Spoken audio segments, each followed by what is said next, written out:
শুভ সন্ধ্যা বন্ধুরা। এবছর দিওয়ালিতে রুম ডেকোরের জন্য কিছু কিছু জিনিস কিনেছি আমি, সেগুলো আমি দেখাচ্ছি। তো প্রথমে আমি যেটা দেখাবো সেটা হচ্ছে এক প্যাকেট ধুনো কিনেছি। এটা ডাস্ট ধুনো, আর বেশ ভালোই লাগলো আমাকে, আর এক্সট্রা করে খাটনি করতে হবে না। তারপর কর্পূর কিনেছি। তারপরে যেটা দেখাবো সেটা হচ্ছে বাজারে দেখতে পেলাম কিছু ছোট ছোট ক্যান্ডেলস, বেশ ভালো লাগলো, তাই জন্য এই দুটোই আমি কিনে নিলাম।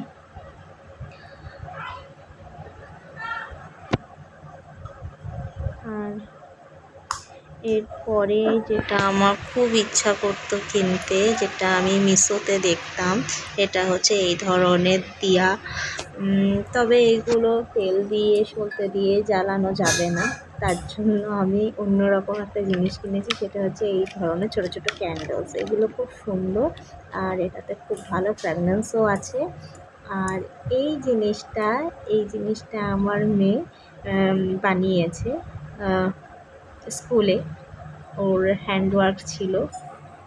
আর এইগুলো হচ্ছে আমি কিনেছি, বেশ সুন্দর লাগলো ডিজাইনসগুলো। আর এই একটা দিয়া মেয়ের জন্যই কিনেছিলাম, তো আমি এটাকে কালার করে রেখেছি। তো বলো কেমন লাগলো আমার।